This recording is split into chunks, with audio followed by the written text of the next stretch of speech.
পেহেলগাঁওয়ের মাঝেই 2008-এর মালেগাঁও মামলায় মোড়। বিস্ফোরণ মামলায় অভিযুক্ত সাধ্বী প্রজ্ঞার মৃত্যুদণ্ড চাইল এনআইএ। মুম্বাইয়ের বিশেষ আদালতে মৃত্যুদণ্ডের আবেদন এনআইএর। 8ই মে এই মামলার রায় ঘোষণা।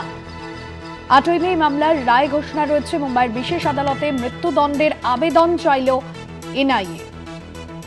অভিযুক্ত সাধ্বী প্রজ্ঞার মৃত্যুদণ্ড চাইল এনআইএ। 2008-এর মালেগাঁও মামলায় মোড়। পেহেলগাঁওয়ের মাঝেই 2008-এর মালেগাঁও মামলায় মোড়।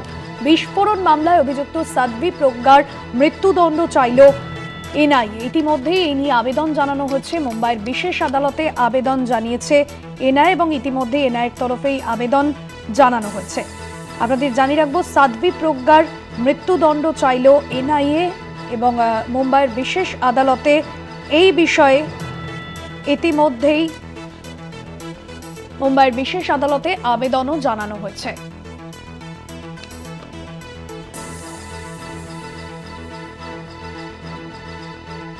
পেহেলগাঁওয়ের মাঝে 2008-এর মালেগাঁও মামলায় মোড়। বিস্ফোরণ মামলায় অভিযুক্ত সাধ্বী প্রজ্ঞার মৃত্যুদণ্ড চাইল এনআইএ। আমাদের পলিটিক্যাল এডিটর আশিস চট্টোপাধ্যায় রয়েছেন সরাসরি নিউজ রুম থেকে। আশিস দা, পেহেলগাঁওয়ের নৃশংস হত্যাকাণ্ড, এবার তারপরেই নতুন করে মালেগাঁও বিস্ফোরণ মামলায় মোড় এবং অভিযুক্ত সাধ্বী প্রজ্ঞার মৃত্যুদণ্ড চাইল এনআইএ। ঠিক কি জানা যাচ্ছে এই বিষয়ে, এনআইএর ঠিক কি অবস্থান? দেখো, এটা বিরাট বড় খবর। 22 তারিখে যখন আমরা পহেলগামের যে হত্যাকাণ্ড সেই সম্পর্কিত খবর করছিলাম, তার মধ্যেই এনআইএ প্রস্তুতি নিচ্ছিল এবং এনআইএ 23 তারিখে আদালতে যে নথি পেশ করেছে সেই নথির খবর এখন পেছন থেকে সামনে আসছে। NIA, national investigating agency, Malegaon বিস্ফোরণ কাণ্ডে বিজেপি সাংসদ সাধ্বী প্রজ্ঞার ফাঁসির দাবি জানিয়েছে এবং বাকি যারা অ্যাকিউজড, আমি কয়েকজনের নাম বলছি: লেফটেন্যান্ট কর্নেল প্রসাদ পুরোহিত, সুধাকর দ্বিবেদী, রিটায়ার্ড মেজর রমেশ উপাধ্যায়, অজয় রাহিরকার, সুধাকর চতুর্বেদী, সমীর কুলকার্নি। এদের সম্পর্ক ম্যাক্সিমাম পানিশমেন্টের সর্বোচ্চ শাস্তির আবেদন জানিয়েছে। কার বিরুদ্ধে কোন কোন ধারা লাগানো হয়েছে তার উপরে নির্ভর করে সর্বোচ্চ শাস্তি কি হবে। কিন্তু যেটা জানা যাচ্ছে যে সাধ্বী প্রজ্ঞা, যিনি বিজেপির সাংসদ, বিজেপির পরিচিত নেত্রী, যিনি নিজেকে সন্ন্যাসিনীর বেশ ধারণ করে নিজেকে সন্ন্যাসিনী হিসেবে পরিচয় দেন, তিনি এই বীভৎস হত্যাকাণ্ডের অন্যতম মূল অভিযুক্ত এবং সেই কারণে তার সর্বোচ্চ শাস্তির দাবি জানানো হয়েছে। সাধ্বী প্রজ্ঞার বিরুদ্ধে যে সমস্ত ধারা লাগানো হয়েছে সেক্ষেত্রে সর্বোচ্চ শাস্তি ফাঁসি, একজন মহিলার সর্বোচ্চ শাস্তি ফাঁসি, এই আবেদন জানানো হয়েছে। মহিলার ফাঁসি সম্পর্কে অনেক পিছনের কোনো ঘটনা আছে কিনা জানি না, এই মুহূর্তে মনে পড়ছে না, কিন্তু একজন মহিলা, তিনি আবার গেরুয়াধারী সন্ন্যাসিনী, যিনি 2008 সালের সেপ্টেম্বরে, প্রকৃতপক্ষে ঘটনাটা ঘটেছিল 29 সেপ্টেম্বর, যেদিন মুসলিমদের একটি প্রার্থনা স্থল, তারপরে বড় জমায়েত ছিল মুসলিমদের, সেখানে বিস্ফোরণ ঘটানো হয়।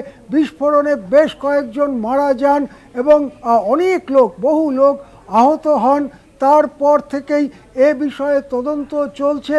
তদন্ত অ্যান্টি টেররিস্ট স্কোয়াড থেকে ন্যাশনাল ইনভেস্টিগেটিং এজেন্সি, বড় বড় অফিসাররা এর তদন্ত করেছেন।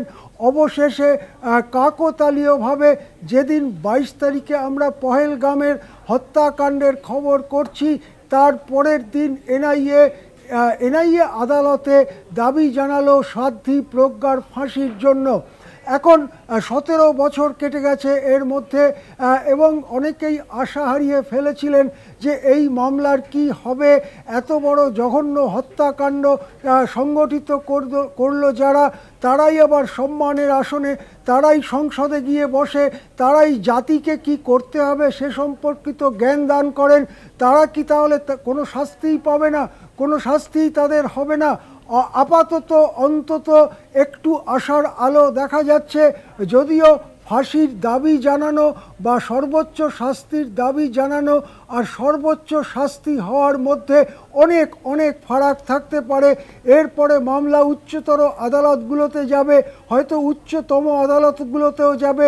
17 বছর পার হয়ে গেছে, আরও 10-12 বছর পার হওয়া কোনো আশ্চর্যের ব্যাপার নয়। কিন্তু অন্তত ন্যাশনাল ইনভেস্টিগেটিং এজেন্সি, কেন্দ্রের এজেন্সি, তারাও এই ঘটনা চাপা দিতে পারেনি। তাদের পক্ষেও সম্ভব হয়নি অন্য কোনো দাবি তোলার। তারা সাধ্বী প্রজ্ঞার ফাঁসি দাবি করেছে। এখন প্রশ্ন হচ্ছে, কেবল কি সাধ্বী প্রজ্ঞা, কেবল কি এই যে কজন অভিযুক্ত রয়েছেন তারা? ওই সময় পশ্চিম ভারতে মহারাষ্ট্র, মালেগাঁও মহারাষ্ট্রের একটি জায়গা, মহারাষ্ট্র এবং গুজরাটে একের পর এক বিস্ফোরণ হয়, তাতে মানুষ মারা যান। কটা মামলার কি শাস্তি হয়েছে সে কথাও দেশবাসী জানতে চায়।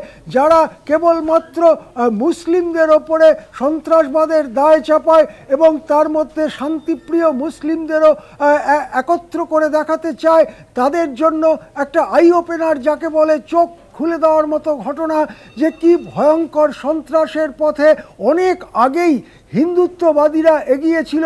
এরপরে আরও অনেক ঘটনাই ঘটেছে, সে ঘটনা একটার পর একটা বর্ণনা করা যায়, বীভৎস সব ঘটনা। কিন্তু আজকে যেটা আমরা দেখতে পাচ্ছি যে 2008 সালের ঘটনা, মহারাষ্ট্রের মালেগাঁওয়ে একটি মুসলিমদের বড় সমাবেশের মধ্যে বিস্ফোরণ ঘটানো হয়। বিস্ফোরণে অনেক লোক মারা যান, বিরাট সংখ্যক লোক আহত হন। সেই মামলা 17 বছর ধরে চলার পরে অবশেষে সাধ্বী প্রজ্ঞার ফাঁসির দাবি করেছে এনআইএ। 8 মে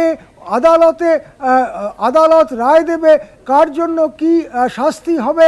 তারপরে যাদের বিরুদ্ধে শাস্তির অভিযোগ, তারা কোনো হেলাফেলার লোক নয়, এলিতেলি লোক নয়, তারা কেউ বিজেপির সাংসদ, কেউ বড় বড় পদে থেকেছেন, তাদের টাকা পয়সার জোরও প্রচুর। তারা উচ্চ আদালতে যাবেন, উচ্চ আদালত, উচ্চতম আদালত পর্যন্ত সেই মামলা গড়াতে পারে। আমরা দেখব পরে পরে কি হয়। এখন গোটা দেশবাসী তাকিয়ে রয়েছে 8 মে, ওই দিন কি রায় দেওয়া হয় সাধ্বী প্রজ্ঞা এবং তার সহচক্রান্তকারীদের বিরুদ্ধে। একদমই তাই। এবং এর আগেও যে অভিযোগ সামনে এসেছিল যে অভিনব ভারত নামে একটি জঙ্গি সংগঠন তারা চালাতেন এবং একাধিক নাশকতামূলক কাজকর্ম করতেন, এ বিষয়ে কি জানা যাচ্ছে? দেখো, একাধিক নাশকতামূলক কাজ, অনেক নাশকতামূলক কাজ করা হয়েছে। সেই জিনিসটা শুরু হয়েছিল 2002-এ যখন গুজরাট দাঙ্গা হয়। তারপর থেকেই হিন্দুত্ববাদীদের মধ্যে একটা অংশ, তারা বোমা বন্দুক নিয়ে, তারা যাদের তারা শত্রু বলে মনে করে বা দেশের সাম্প্রদায়িকতাকে চাগিয়ে তোলবার জন্য যা করা দরকার সেগুলো তারা করে। আমরা দেখেছি যে 2002-এ গুজরাটের যে ভয়ঙ্কর দাঙ্গা, তাতে অপরাধীদের শাস্তি তেমন একটা কিছু হয়নি। আজও বহু লোক, মৃতের পরিবার, মৃতের স্ত্রী, তারা আদালতের দরজা খটখটাচ্ছেন। এই রকম একটা পরিবেশে দেশে যখন ইউপিএ অর্থাৎ কংগ্রেসের নেতৃত্বে কেন্দ্রীয় সরকার চলছে, তখন সাম্প্রদায়িকতার আগুনকে উস্কে দেবার জন্য, সাম্প্রদায়িকতার আগুনকে দাউ দাউ করে জ্বালাবার জন্য সেই মালেগাঁও ব্লাস্ট, গুজরাট ব্লাস্ট, একটার পর একটা ব্লাস্ট করা হয়েছিল। তার রাজনৈতিক ফসল, ভোট বাক্সের ফসল হয়তো সাম্প্রদায়িকতাবাদীরা নিয়ে গেছে, কিন্তু শেষ পর্যন্ত বিচারের হাত কি তারা এড়াতে পারবেন? অন্তত 17 বছর পরে সাধ্বী প্রজ্ঞার ফাঁসির দাবিতে মনে হচ্ছে বিচারের হাত অনেক লম্বা। শেষ পর্যন্ত তাদেরকে বিচারের কাঠগড়ায় দাঁড়াতেই হচ্ছে এবং হয়তো তাদেরকে বড় শাস্তির জন্য অপেক্ষা করতে হচ্ছে। সেই দিনটা আসবে 8 মে। একদমই ধন্যবাদ জানাবো আশিস দা আপনাকে। সরাসরি ছিলেন আমাদের political editor Ashis Chattopadhyay news room থেকে। এবং 8ই মে কি রায় ঘোষণা করা, কি শাস্তি ঘোষণা করা হয় সেদিকেই নজর থাকবে।